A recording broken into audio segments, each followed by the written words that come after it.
اس کا نام ذی الحجہ ہے۔ ذی الحجہ کے اندر دو عظیم عبادتیں جمع ہوتی ہیں، ایک حج کی عبادت ہے اور ایک قربانی ہے۔ حج اور قربانی ان دونوں کا تعلق بڑا گہرا تعلق حضرت ابراہیم علیہ السلام سے۔ اگر آپ غور کریں، حج کے ارکان میں مختلف چیزوں کا تعلق کسی نہ کسی طریقے سے، کسی نہ کسی پہلو سے حضرت ابراہیم علیہ السلام سے۔ سوال یہ پیدا ہوتا ہے کہ ابراہیم علیہ السلام کون ہیں کہ اسلام کی دو عظیم عبادتیں حج اور قربانی، اس کا تعلق، اس کا ریلیشن حضرت ابراہیم سے۔ تو آج کے خطبہ جمعہ میں مختصر سے وقت میں ہم ابراہیم علیہ السلام کی زندگی کے کچھ اہم واقعات اور ان سے حاصل ہونے والی عبرتیں اور نصیحتیں آپ کے سامنے بیان کریں۔ سب سے پہلے ہم یہ پتہ لگائیں کہ ابراہیم علیہ السلام ہیں کون۔ قرآن کریم میں اللہ تبارک و تعالیٰ نے سورہ نحل کی آیت نمبر 120، 121، 122 تین آیتوں میں حضرت ابراہیم کا انٹروڈکشن کرایا ہے۔ فرمایا ان ابراہیم کان امۃ قانتا للہ، ابراہیم ایک امت تھے، قانتا للہ، اللہ تبارک و تعالیٰ کے بڑے فرما بردار تھے، بڑے تابع دار تھے، حنیفہ، شرک سے کٹ کے توحید کے راستے پہ چلنے والے تھے، وَلَمْ يَكُ مِنَ الْمُشْرِكِينَ، وہ مشرکوں میں سے نہیں تھے، شَاكِرًا لِأَنْعُمِهِ اجْتَبَاهُ وَهَدَاهُ إِلَىٰ صِرَاطٍ مُسْتَقِيمٍ، وہ اللہ تبارک و تعالیٰ کی نعمتوں کا شکر ادا کرنے والے تھے، اللہ تعالیٰ نے ان کو چن لیا تھا، وہ اللہ کے سلیکٹڈ بندے تھے اور اللہ نے ان کو صراط مستقیم کی طرف ان کی رہنمائی کی تھی۔ یہاں اللہ تعالیٰ نے پہلا جو لفظ استعمال کیا ابراہیم علیہ السلام کے لیے کہ وہ ایک امت تھے۔ امت کا کیا مطلب ہوتا ہے؟ امت کا ایک مطلب ہوتا ہے کمیونٹی۔ ابراہیم اکیلے ایک کمیونٹی کے برابر تھے، ایک امت کے برابر تھے۔ جب دنیا میں ایک آدمی بھی توحید والا نہیں تھا، اس ماحول میں، اس سماج میں اکیلے توحید کی آواز اٹھانے والے ابراہیم تھے۔ اور امت کا ایک مطلب ہوتا ہے پیشوا، مقتدا، رہبر، لیڈر۔ ابراہیم علیہ السلام لیڈر بھی ہیں۔ ابراہیم علیہ السلام اپنے سے بعد میں آنے والے تمام موحدین کے لیے، تمام اہل توحید کے لیے رہبر ہیں، قائد ہیں، پیشوا ہیں۔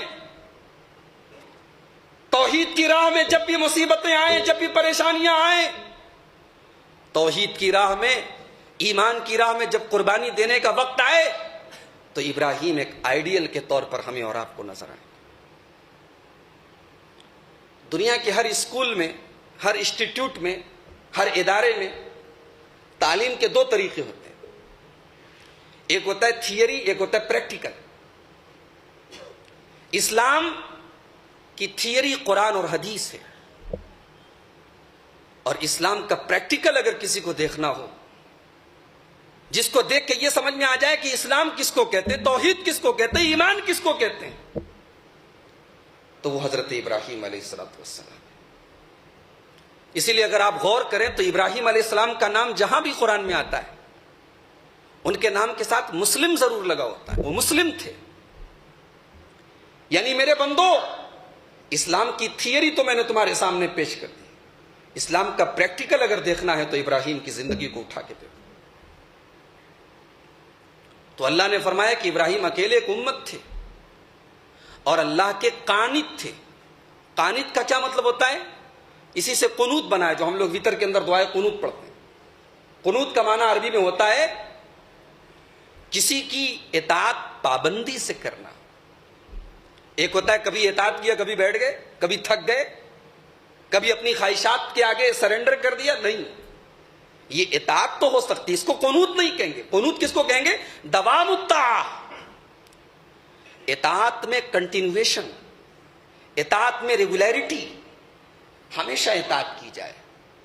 زندگی کے کسی موڑ پر اللہ کی اطاعت سے منہ نہ موڑا جائے. That is called قنوت. اس کو قنوت کہا جاتا ہے. ابراہیم قانت تھے, ڈیووٹڈ ٹو اللہ. ان کی پوری زندگی اللہ کے لیے ڈیووٹڈ تھی. اور کیا تھے؟ شاکرا لانعمہ, اللہ کی نعمتوں کے شکر گزار تھے. شکر کس کو کہتے ہیں؟ ہم لوگ سمجھتے ہیں شکر کا مطلب ہوتا ہے زبان سے یہ کہہ دینا کہ الحمدللہ اللہ کا شکر ہے. یہ بھی شکر ہے, زبان سے اللہ کا شکر ادا کرنا بھی شکر ہے, مگر یہ شکر کی کمپلیٹ ڈیفینیشن نہیں. شکر کس کو کہتے ہیں؟ علامہ ابن قیم رحمۃ اللہ علیہ نے بڑی پیاری ڈیفینیشن بتائی ہے شکر کی.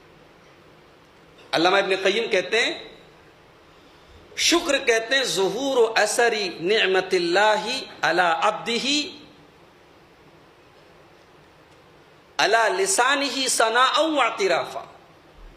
علامہ ابن قیم کہتے ہیں شکر کا مطلب ہوتا ہے کہ اللہ کی نعمت کا اثر آپ کے اوپر ظاہر ہو. کیسے ظاہر ہو؟ علامہ ابن قیم کہتے ہیں آپ کی زبان پر اللہ کی نعمتوں کا شکر ہو, آپ کی زبانیں اعتراف کریں, آپ کی زبان اللہ کی تعریف کرے. وَعَلَىٰ قَلْبِهِ شُهُودًا وَمَحَبَّةً, اور دل میں اللہ کی محبت ہو, دل گواہی دے کہ ہاں اے اللہ تیری نعمتیں مجھے ملی. زبان اللہ کی تعریف کرے, دل اللہ کی نعمتوں کی گواہی دے. وَعَلَىٰ جَوَارِحِهِ انْقِيَادًا وَطَاعَةً, اور انسان کا جو جسم ہے, جو باڈی ہے, جو اعضاء اور جوارح ہیں, یہ اللہ کی نعمتوں کا صحیح استعمال کریں, تب جا کے شکر ہوتا ہے. ابراہیم ہمارا شکر گزار بندہ تھا, اور اسی لیے اللہ نے سورہ بقرہ میں فرمایا وَمَن يَرْغَبُ عَن مِّلَّةِ إِبْرَاهِيمَ إِلَّا مَن سَفِيَ نَفْسَهُ. ابراہیم کے طریقے اور ابراہیم کی ملت اور ابراہیم کے منہج کو وہی چھوڑے گا جو بے وقوف ہوگا, جو احمق ہوگا, جو اسٹوپڈ ہوگا. ابراہیم کا طریقہ بہترین ہے, ابراہیم کی ملت بہترین ہے, اپنا لو ابراہیم کے طریقے. اب آئیے ہم ابراہیم کی زندگی کھولتے ہیں.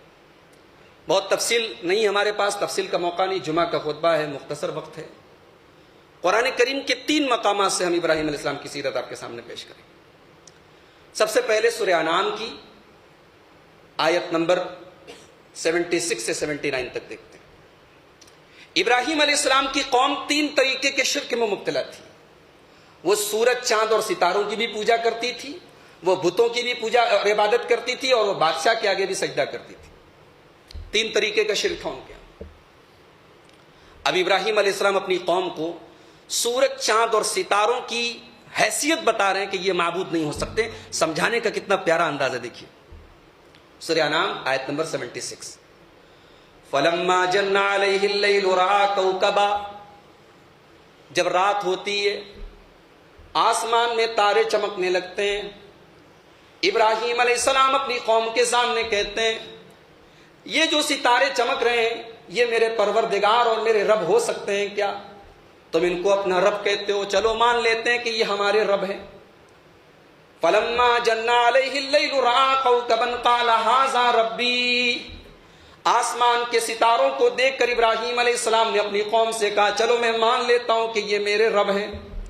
فَلَمَّا أَفَلَ, جب ستاروں کے غائب ہونے کا, ستاروں کے غروب ہونے کا, ستاروں کے ڈوب جانے کا ٹائم آ گیا, ستارے نظروں سے اوجھل ہو گئے. ابراہیم علیہ السلام کہتے ہیں لا احب الآفلین, میں ڈوب جانے والوں کو, میں ختم ہو جانے والوں کو پسند نہیں کرتا. جو ڈوب جائے, جو کسی اور کے کنٹرول اور کسی اور کے پاور سے چلے, وہ رب نہیں ہو سکتا. فَلَمَّا رَأَى الْقَمَرَ بَازِغًا, پھر دوسرے دن چاند نکلا. ابراہیم علیہ السلام نے اپنی قوم کے سامنے چاند کو دیکھ کر کہا ہاذا ربی, کیا یہ میرا رب ہے؟ کیا میں اس کو اپنا رب مان لوں؟ چلو تم کہتے ہو میں مان لیتا ہوں. یہاں ابراہیم علیہ السلام اپنی قوم کو سمجھانے کے لیے ان کی بات کو فرض کر لیتے ہیں، چلو ہم سپوز کر لیتے ہیں، مان لیتے ہیں، فرض کر لیتے ہیں کہ یہ میرا رب ہے۔ فلما افلا، چاند کے بھی نکلنے کا اور چاند کے بھی غائب ہونے کا ایک ٹائم ہے۔ چاند کا جب وقت پورا ہو گیا، ٹائم پورا ہو گیا، جب چاند نظروں سے اوجھل ہو گیا، قال لئن لم يهدني ربي لأكونن من القوم الضالين۔ ابراہیم کہتے ہیں میری قوم کے لوگوں، اگر میرے پروردگار نے مجھے ہدایت نہ دی ہوتی تو میں بھی تمہاری طرح گمراہ ہو جاتا اور چاند کی عبادت کرنے لگتا۔ پھر اگلے دن صبح ہوئی اور سورج نکلا۔ سورج سورس آف انرجی، آج بھی بہت سارے لوگ سورج کی عبادت کرتے ہیں۔ سورج نکلتا ہے تو سورج کے آگے ہاتھ جوڑ کے کھڑے ہو جاتے ہیں۔ ہمارے اور آپ کے آس پاس رہتے ہیں، مگر ہمیں کبھی توفیق نہیں ہوتی کہ ہم انہیں توحید سمجھا سکیں۔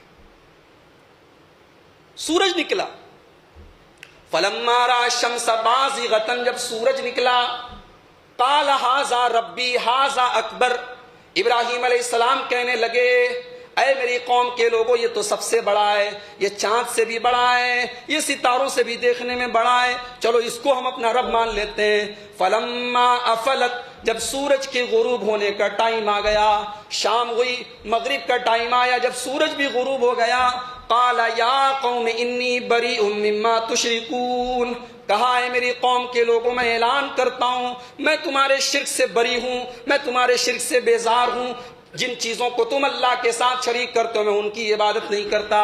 انی وجہت وجہی للذی فطر السماوات والارض حنیفا، میں اپنا چہرہ اس اللہ کی طرف کر رہا ہوں، میں نے اپنے آپ کو اس اللہ سے جوڑ لیا ہے، میں نے اپنی ذات کو اس اللہ کے لیے قربان کر دیا ہے جس نے زمین و آسمان کو پیدا کیا ہے۔ وما انا من المشرکین، اور میں مشرک نہیں ہوں۔ یہ ابراہیم کے سمجھانے کا انداز تھا۔ اب آئیے قرآن کا 17واں پارہ کھولتے ہیں، سورہ انبیاء دیکھتے ہیں۔ سورہ انبیاء کی آیت نمبر 51 سے لے کر آیت نمبر 70 تک دیکھتے ہیں۔ اللہ فرماتا ہے وَلَقَدْ آتَيْنَا إِبْرَاهِيمَ رُشْدَهُ مِنْ قَبْلُ وَكُنَّا بِهِ عَالِمِينَ، ہم نے ابراہیم کو نبی بنانے سے پہلے ہی سوجھ بوجھ دے دی تھی، صحیح کیا ہے، غلط کیا ہے، حق کیا ہے، باطل کیا ہے، دونوں کے بیچ میں ڈیفرنس کرنے کی، دونوں کے بیچ میں فرق کرنے کا ٹیلنٹ اور صلاحیت دے دی تھی۔ اذ قال لأبیہ وقومہ، یاد کرو جب ابراہیم علیہ السلام اپنے باپ آزر سے کہتے ہیں اور اپنی قوم سے کہتے ہیں ما ھذہ التماثیل التی انتم لہا عاکفون، اے میری قوم کے لوگوں تم یہ پتھر کی مورتیں بنا کر، تم پتھر کے بت بنا کر ان کے مجاور بن جاتے ہو، ان سے چپک جاتے ہو، ان کے آگے سجدے کرنے لگتے ہو، یہ کیا تم کر رہے ہو؟ قوم کے لوگوں نے بڑا سمپل سا جواب دیا، قالوا وجدنا آباءنا لها عابدین، اے ابراہیم باپ دادا کو یہی کرتے دیکھا ہے، ہم بھی کر رہے ہیں، باپ دادا کا یہی مذہب تھا، وہ بھی ان کے آگے سجدہ کیا کرتے تھے، ہم بھی یہی کر رہے ہیں۔ آج بھی حق کی راہ میں سب سے بڑی جو رکاوٹ ہوتی ہے وہ باپ دادا کی اندھی تقلید ہوتی ہے۔ پہلا جملہ یہی نکلتا ہے ہمارے باپ دادا غلط تھے کیا؟ ہم اب تک جو کرتے چلے آئے سب غلط تھا کیا؟ باپ دادا کا کسی کام کو کرنا کبھی بھی حق ہونے کی دلیل نہیں رہا۔ ہمیشہ ہر دور میں باطل پرستوں کی سب سے پہلی دلیل یہی رہی ہے، باپ دادا کو ایسا کرتے دیکھا۔ ابراہیم علیہ السلام جواب دیتے ہیں لَقَدْ كُنْتُمْ أَنْتُمْ وَآبَاؤُكُمْ فِي ضَلَالٍ مُبِينٍ، اے میری قوم کے لوگوں تم بھی کھلی ہوئی گمراہی میں ہو، تمہارے باپ دادا بھی کھلی ہوئی گمراہی میں تھے، تم بھی گمراہ، تمہارے باپ دادا بھی گمراہ۔ قوم کے لوگ کہتے ہیں ابراہیم تم کوئی سیریس بات لے کر آئے ہو یا مذاق کر رہے ہو؟ کیا بولنا کیا چاہتے ہو، کہنا کیا چاہتے ہو؟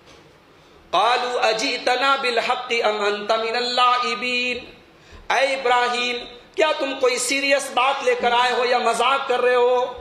قال بل ربکم رب السماوات والارض الذی فطرہن وانا علی ذلکم من الشاہدین، ابراہیم علیہ السلام کہتے ہیں میں مذاق نہیں کر رہا ہوں، میں سیریس بات کہہ رہا ہوں، یہ پتھر کی مورتیں تمہاری رب نہیں ہو سکتی، تمہارا رب تو وہ اللہ ہے جو زمین و آسمان کا کریٹر ہے، جو زمین و آسمان کا رب ہے، اور میں سب سے پہلے اس کی گواہی دے رہا ہوں۔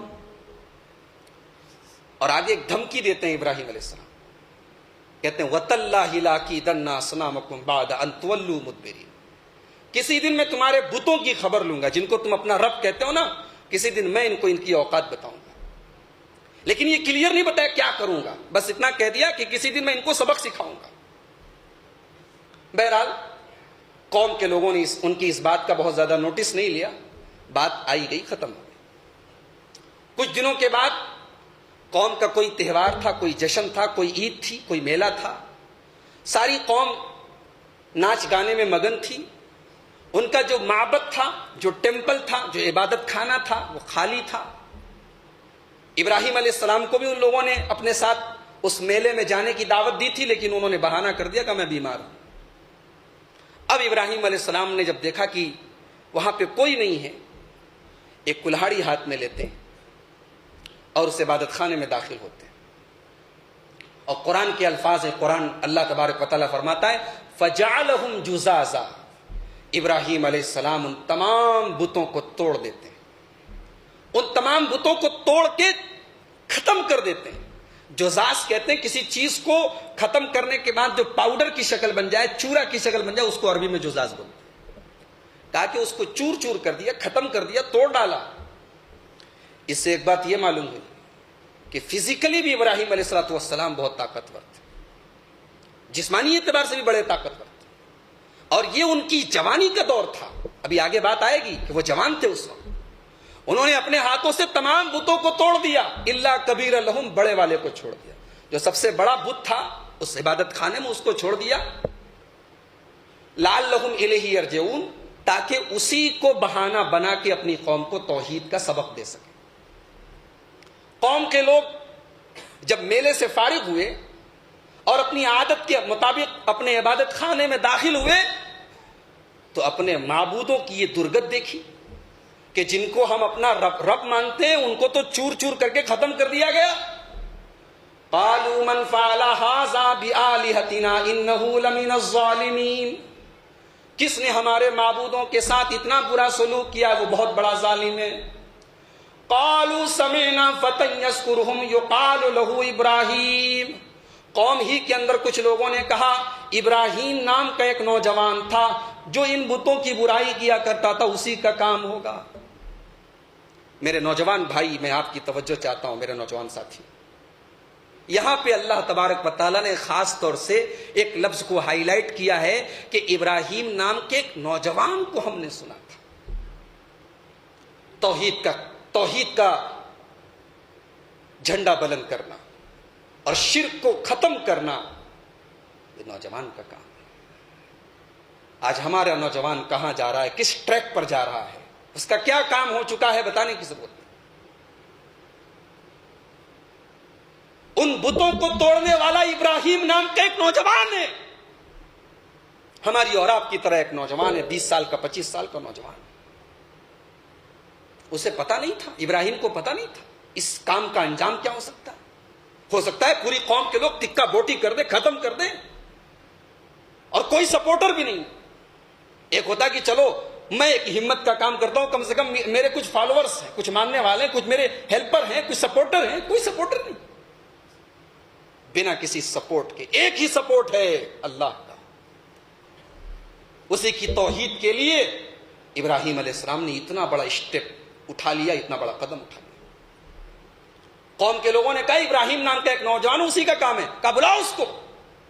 بلایا گیا ابراہیم، کہا ابراہیم تمہارا کام ہے یہ؟ ابراہیم علیہ السلام نے کہا نہیں، میرا کام نہیں، بل فعلہ کبیرہم ھذا، بڑے والے بت کا کام ہے۔ دیکھو سب ختم ہو گئے، وہ بچا ہوا ہے، اسی کا کام ہے۔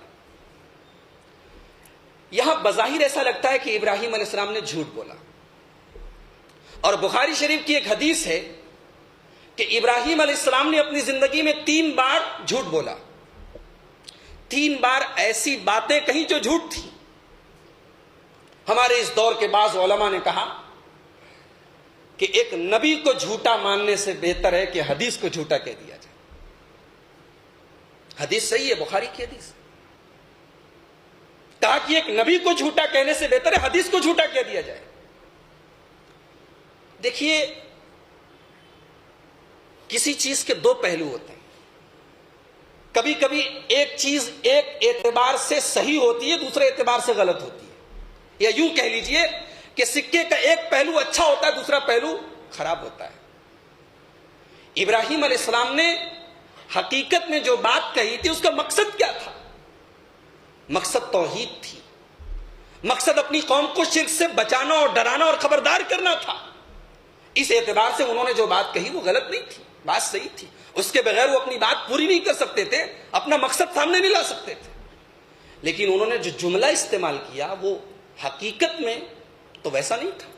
بڑے والے بت نے تھوڑی توڑا تھا، توڑا تو ابراہیم علیہ السلام نے. قوم کے لوگوں نے کہا چلو ہمارے ساتھ کا بیمار کو، بیمار تو تھے نہیں. تو ایک پہلو کے اعتبار سے اس کو ہم عربی زبان میں کذب جس کو کہا جاتا ہے، یہ اردو میں جھوٹ کہا جا سکتا ہے، جھوٹ کہہ سکتے ہیں. مگر اگر ہم دوسرے اعتبار سے دیکھیں تو یہ کوئی غلط بات نہیں تھی جو ابراہیم علیہ السلام نے کہی. اب حدیث میں یہ بھی آیا ہے کہ قیامت کے دن جب ابراہیم علیہ السلام کے پاس لوگ جائیں گے اور کہیں گے آپ ہمارے لیے شفاعت کر دیجئے، تو ابراہیم علیہ السلام کہیں گے نہیں، میں نے اپنی زندگی میں 3 بار ایسی بات کہی تھی جو جھوٹ تھی، میں اللہ کی بارگاہ میں شفاعت نہیں کر سکتا. اس بنیاد پر بھی بہت سارے لوگوں نے حدیث کا انکار کیا ہے. کہا کہ ابراہیم علیہ السلام جیسے نبی جن کو اللہ تعالیٰ صدیق کہتا ہے، وہ جھوٹ کیسے بول سکتے ہیں؟ اصل میں انسان اللہ تبارک و تعالیٰ کی نظر میں انسان کا جتنا اونچا مقام ہوتا ہے نا، اس کی چھوٹی چھوٹی غلطیوں کی گرفت بھی اتنی زیادہ ہوتی ہے. ابراہیم علیہ السلام کی جگہ ہم اور آپ ہیں. ہم اور آپ اگر ایسی بات بولتے کوئی مشکل نہیں، مگر ابراہیم اللہ کے خلیل ہیں، اللہ کے جلیل القدر پیغمبر ہیں. اللہ کا ڈر اور اللہ کا خوف انہیں مجبور کرتا ہے اس بات پر کہ مجھے ایسی بات نہیں، مجھے کوئی اور بات بول دینی چاہیے تھی، مجھے ایسی بات نہیں بولنی چاہیے تھی جو ظاہری اعتبار سے جھوٹ کے ساتھ ملتی جلتی ہے. وہ ڈر ہے اللہ کا جو ابراہیم علیہ السلام کو قیامت کے دن یہ کہنے پر مجبور کر دے گا نہیں، میں اللہ کی بارگاہ میں اللہ کے سامنے سفارش نہیں کر سکتا. تو یہ جھوٹ نہیں تھا میرے بھائی، اور اس کی بنیاد پر ابراہیم علیہ السلام کو جھوٹا نہیں کہا جائے گا، نعوذ باللہ. یہ ایک طوریہ تھا، یہ بات کو گھما پھرا کے پیش کرنا جس کو ہم اپنی زبان میں کہہ سکتے ہیں، اور مقصد اس کا کیا تھا؟ حق بات کو واضح کرنا. کہیں اس بڑے والے نے توڑا ہوگا، اسی کا کام ہوگا. فَاسْأَلُوهُمْ إِنْ كَانُوا يَنْطِقُونَ، اسی سے پوچھ لو. قوم کے لوگ تھوڑی دیر کے لیے ان کے دماغ میں ایک بات آئی کہ یار جو اپنے آپ کو بچا نہیں سکتا، جو اپنا ڈیفنس نہیں کر سکتا، جس کو توڑ دیا گیا، اپنے آپ کو بچا نہیں پایا، وہ ہمارا معبود کیسے ہو سکتا ہے؟ تو 2 منٹ کے لیے ان کے دماغ میں کام کیا اور آپس میں کہنے لگے انکم انتم الظالمون، ہم ہی لوگ ظالم ہیں، ہم ہی لوگ غلط ہیں، ہم ہی لوگ غلطی پر ہیں. ثم نکسوا علی رؤوسہم، لیکن تھوڑی ہی دیر کے بعد پلٹ گئے، اس لیے کہ برسوں سے دماغ کے اوپر جو شرک کی گرد و غبار، جو شرک کا چھایا تھا، جو شرک کا پردہ پڑا تھا، وہ اتنی آسانی سے جانے والا نہیں تھا. تھوڑی دیر کے بعد پلٹ گئے اور کہنے لگے ابراہیم تم جانتے ہو یہ بول نہیں سکتے، کس سے پوچھیں ہم؟ یہ بول نہیں سکتے. تم کہہ رہے ہو ان سے پوچھ لو، ہم کیسے پوچھ رہے ہیں؟ یہ بول نہیں سکتے. ابراہیم علیہ السلام کو یہی جملہ ان کی زبان سے نکلوانا تھا. قال افتعبدون من دون اللہ ما لا ينفعکم شیئا ولا یضرکم. کہا ہے میری قوم کے نادان دوستو، جو نفع نقصان کا مالک نہیں، جو بگڑی بنانے پہ قادر نہیں، جو اپنا ڈیفنس نہیں کر سکتا، وہ تمہارا رب ہو گیا، تمہارا معبود ہو گیا، تم اس کے آگے سجدے کرتے ہو. اف لکم ولما تعبدون من دون اللہ، افسوس ہے تمہارے اوپر، تم کس کی عبادت کر؟ افلا تعقلون، تمہیں عقل نہیں، تمہارے پاس سینس نہیں، تمہارے پاس سوجھ بوجھ نہیں. اب قوم کے لوگوں نے دیکھا کہ دلیل کے اعتبار سے تو ابراہیم کی بات بھاری ہے، دلیل سے تو اس کا جواب نہیں دے سکتے. جب سامنے والے کی بات کا دلیل سے جواب نہ ہو تب دنیا کا دستور ہے کہ تب طاقت استعمال کرو. قالوا حرقوه وانصروا آلهتكم، کہ جلا دو اس کو، ختم کر دو اس کو، اور اپنے معبودوں کی مدد کرو. اللہ اکبر، اپنے معبودوں کی مدد کرو. ارے وہ معبود ہی کیا جو ہماری مدد کا محتاج ہے. معبود وہ ہوتا ہے جو ہماری مدد کرے، معبود وہ نہیں ہو سکتا ہے جس کی ہم مدد کریں. کہ اس کی مدد کرو، اس کو جلا دو. اور اکیلے ابراہیم کو جلانے کے لیے بہت بڑی آگ تیار کی. پورا گاؤں جلایا جا سکتا تھا, پورا محلہ جلایا جا سکتا تھا, پورا شہر جلایا جا سکتا تھا, اتنی بڑی آگ تیار کی گئی. اور اس آگ میں ابراہیم کو ڈالا گیا. جب ابراہیم کو اس آگ میں ڈالا گیا, واللہ ابراہیم کے ماتھے پر کوئی شکن نہیں تھی, ابراہیم کے چہرے پر کوئی ناپسندیدگی کا نشان نہیں تھا, اس کے ماتھے پر کوئی شکن نہیں تھی, کوئی لمبی چوڑی دعا بھی نہیں تھی. ان کی زبان پر بس ایک جملہ تھا, حسبی اللہ و نعم الوکیل. میرے لیے اللہ کافی ہے, اللہ کام بنانے والا ہے, اللہ کا کارساز ہے, اللہ وکیل ہے, اس سے بہترین کوئی وکیل نہیں. اس کی توحید کے لیے آج آگ میں جا رہا ہوں. اگر یہی اللہ کی مرضی ہے, اگر یہی اللہ کا امتحان اگر یہی ہے, تو میں کھڑا اترنے کے لیے تیار ہوں. اللہ تعالیٰ اگر چاہتا بارش کے فرشتوں کو بھیج دیتا کہ پانی برسا تو آگ کو بجھا دو, ہواؤں کے فرشتوں کو بھیج دیتا جاؤ ہوائیں چلا تو ابراہیم کے لیے آگ کو ٹھنڈا کر دو. مگر ابراہیم نے توحید کے لیے اور صرف اپنے رب کے لیے ابراہیم نے آگ میں جانا گوارا کیا ہے. تو آج اللہ نے فرشتوں کو بھی بیچ میں ذریعہ نہیں بنایا, اللہ نے ڈائریکٹ آگ سے کہا, قلنا یا نار کونی بردا وسلاما علی ابراہیم. ہم نے کہا اے آگ تو ٹھنڈی ہو جا اور سلامتی والی ہو جا ابراہیم کے لیے. اے آگ ہمیشہ تو تیرا کام جلانا تھا, ہمیشہ تو تیرا کام لوگوں کو جلا کے راکھ کر دینا ہے, لیکن خبردار ہے آگ, آج تیرا رب تجھے حکم دے رہا ہے تو ابراہیم کے بدن میں کھروچ بھی نہ آنے دینا, ابراہیم کے بدن کا ایک رونگٹا بھی جلنے نہ پائے, تجھے ٹھنڈا بھی ہونا ہے اور سلامتی والی ہو جانا ہے. تو ابراہیم کے لیے سلامتی والی ہو جا. اللہ نے اپنے خلیل کو اس آگ سے بچایا. اب یہاں سے ابراہیم علیہ السلام نے یہ محسوس کر لیا کہ اب اس شہر میں, اس علاقے میں میرا رہنا پاسبل نہیں, یہاں رہ کے میں توحید کا کام نہیں کر سکتا, یہاں رہ کے میں اپنے رب کی عبادت نہیں کر سکتا. تو ابراہیم علیہ السلام نے ہجرت کا فیصلہ کیا. آج لوگ ہجرت کرتے ہیں اپنے دنیا کے لیے, بال بچوں کے لیے, کاروبار کے لیے, پیسے کے لیے. ابراہیم نے اپنا گھر, اپنا وطن, اپنے باپ, اپنے فیملی کو چھوڑا اللہ کے. ابراہیم علیہ السلام عراق میں رہتے تھے, بیبیلونیا, اس زمانے میں اس کو بیبیلونیا کہتے تھے, بیبیلونیا کے ایک شہر ار میں ابراہیم علیہ السلام بھیجے گئے. اس کو چھوڑ کے ابراہیم علیہ السلام چل پڑے, کہاں جانا ہے پتہ بھی نہیں ہے. اب قرآن کریم کا 23واں پارہ کھولیے, سورہ صافات, آیت نمبر 99 سے لے کر 111 تک, 99 سے لے کر 111 تک. اب یہاں سے ابراہیم علیہ السلام کی زندگی کا سب سے اہم چیپٹر شروع ہوتا ہے. ابراہیم اپنے گھر سے نکل رہے ہیں اور زبان پہ کیا جملہ ہے, انی ذاہب الی ربی سیہدین, اپنے رب کے لیے جا رہا ہوں وہی مجھے راستہ دکھائے گا. اللہ اکبر, کتنا بھروسہ ہے اللہ کے ساتھ. منزل پتہ نہیں ہے, کہاں جانا ہے پتہ نہیں ہے, مگر اتنا پتہ ہے کہ اللہ کے لیے جا رہا ہوں, تو اتنا یقین ہے کہ اللہ ضرور راستہ دکھائے گا. ابراہیم علیہ السلام چلے اور فلسطین پہنچے. فلسطین پہنچے. ابراہیم علیہ السلام کے 2 لڑکے تھے. پہلے لڑکے اسماعیل تھے اور دوسرے لڑکے اسحاق تھے. اسماعیل کی ماں ہاجرہ تھی, اسحاق کی ماں سارہ تھی. اسماعیل کو آباد کیا مکہ میں اور اسحاق کو آباد کیا فلسطین میں.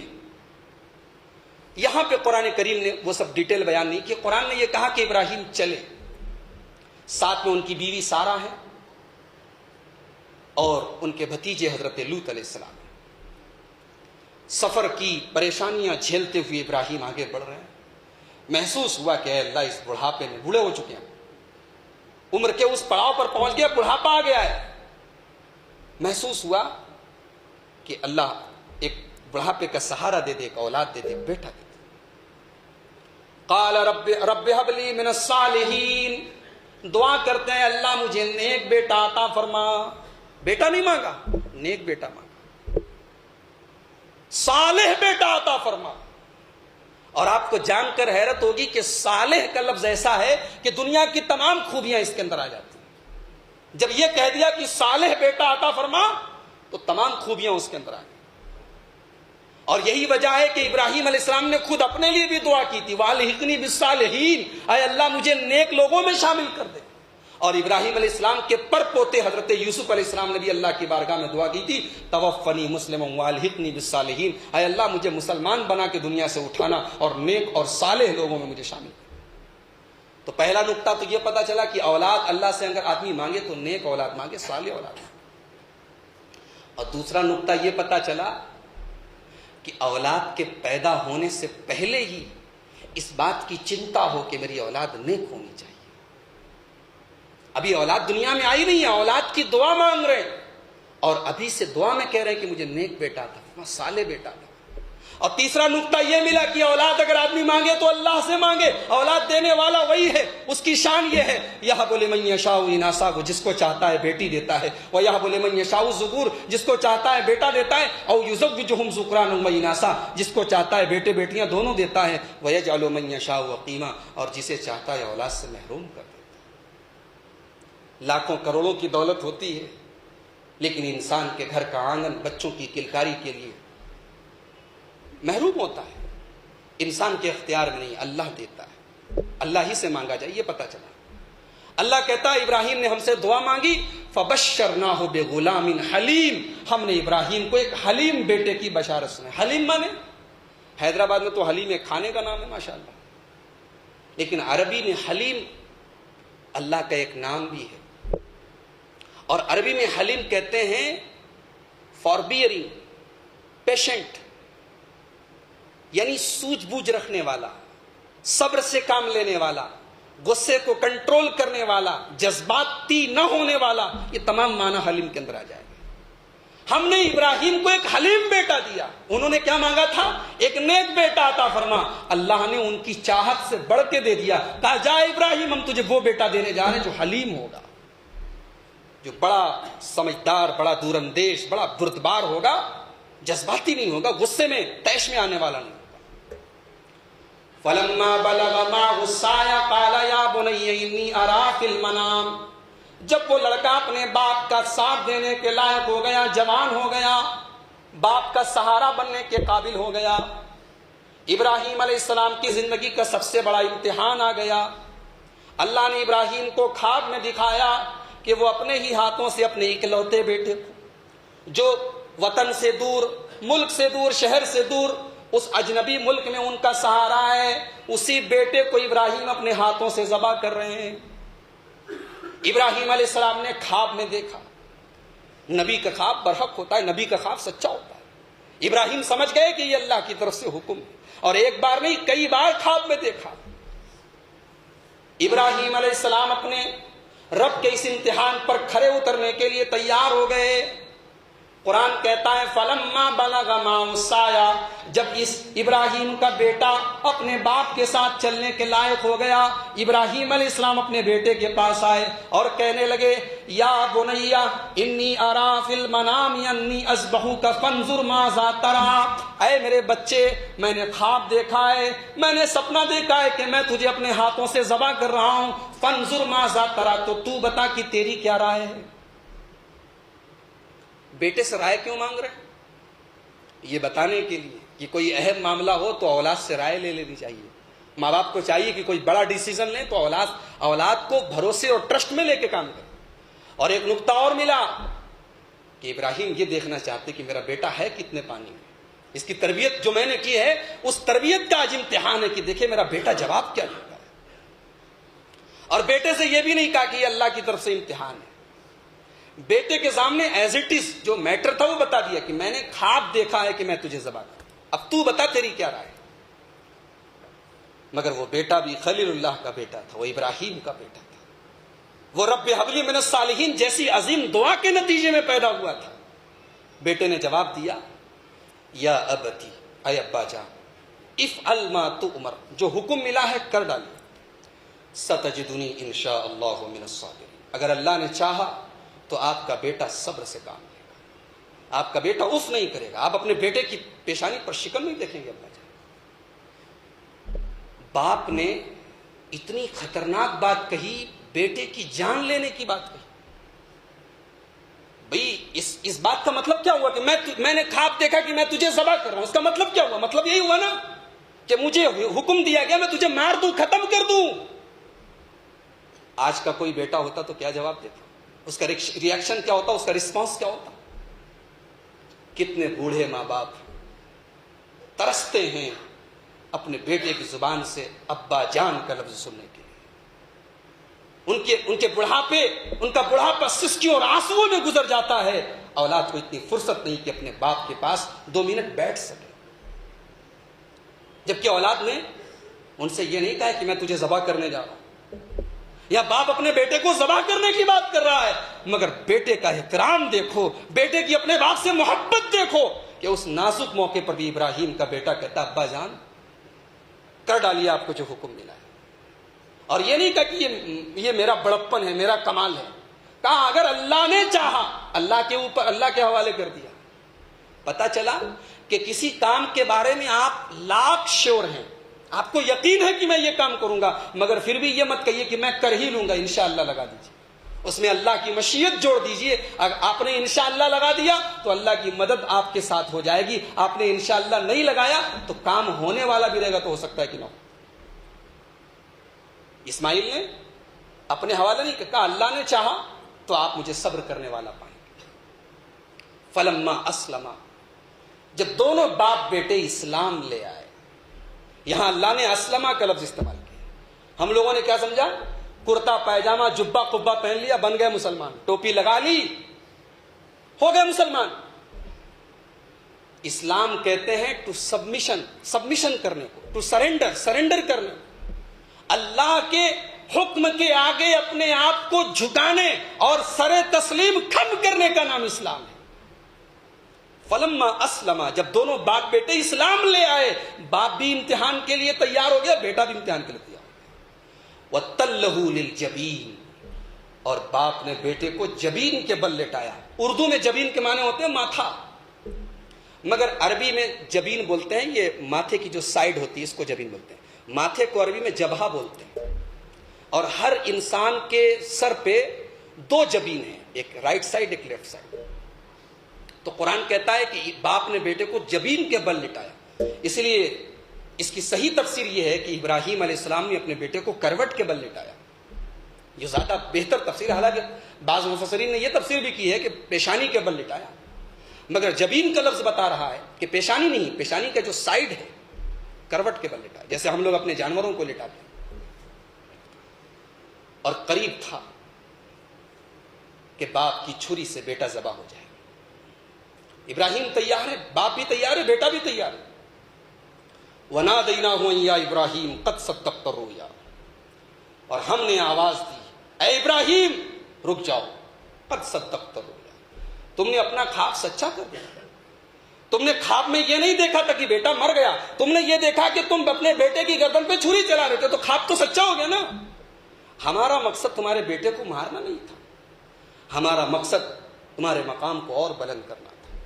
ہمارا مقصد دنیا کو یہ بتانا تھا کہ تمہیں ہم نے اپنا خلیل ایسے ہی نہیں بنایا ہے، یہ مرتبہ، یہ مقام، یہ فضیلت تمہیں کیوں ملی ہے یہ بتانا تھا. اِنَّا كَذَلِكَ نَجْزِي الْمُحْسِنِينَ، اے ابراہیم ہم نیک لوگوں کو ایسے ہی بدلہ دیتے ہیں. اِنَّ هَذَا لَهُوَ الْبَلَاءُ الْمُبِينُ، یہ بہت بڑا امتحان تھا جو تم نے پورا کر دکھایا.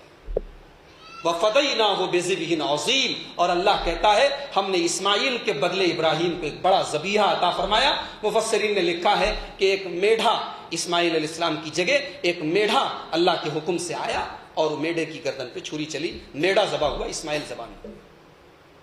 وَتَرَكْنَا عَلَيْهِ فِي الْآخِرِينَ، اور اللہ کہتا ہے کہ ہم نے ابراہیم کے اس طریقے کو بعد والوں کے لیے جاری کر دیا.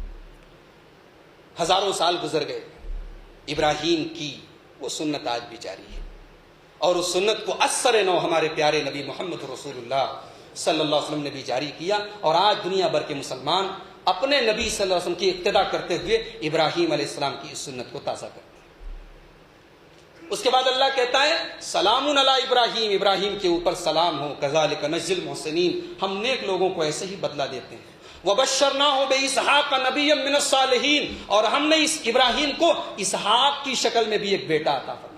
یہ تو اسماعیل تھے، ہم نے ایک اور بیٹا دیا اسحاق، اور اسحاق بھی نبی ہوئے اور نیک ہوئے. اور پھر اسحاق کے بیٹے یعقوب ہوئے، اور یعقوب کے 12 بیٹے ہوئے، اور ان 12 بیٹوں سے بنی اسرائیل کے 12 قبیلے ہوئے، اور یہی وہ نسل تھی جس میں آگے نبیوں کا سلسلہ جاری کیا گیا، اور ادھر اسماعیل علیہ السلام کی نسل سے عرب کے لوگ پیدا ہوئے، اور انہی کی نسل میں ہمارے پیارے نبی اکرم صلی اللہ علیہ وسلم پیدا ہوئے۔ تو اللہ فرماتا ہے کہ ہم نے ان کی اولاد میں برکت دی، وبارکنا علیہ وعلی اسحاق، ہم نے ابراہیم کی اولاد میں بھی برکت دی اور ان کے بیٹے اسحاق کی اولاد میں بھی برکت دی، وَمِن ذُرِّيَّتِهِمَا مُحْسِنٌ وَظَالِمٌ لِنَفْسِهِ مُبِينٌ، لیکن ان کی اولاد میں دونوں طرح کے لوگ تھے۔ ابراہیم علیہ السلام کی اولاد میں اور ان کے بیٹے اسحاق کی اولاد میں دونوں طرح کے لوگ تھے، ظالم لوگ بھی تھے، اچھے لوگ تھے۔ بھئی مکہ کے جو مشرک تھے وہ کس کی اولاد تھے؟ اسماعیل کی اولاد تھے۔ یہ آج جو یہودی ہیں یہ کس کی اولاد ہیں؟ یہ اسحاق علیہ السلام کی اولاد ہے۔ تو کسی نبی کی اولاد میں سے ہونا یہ اللہ کے یہاں نجات کا ذریعہ بنانے والا نہیں ہے۔ کچھ لوگ کہتے ہیں نا ہم سید ہیں، جہنم کی آگ ہمیں نہیں چھو سکتی، ہم فلاں ہیں، ہم فلاں ہیں۔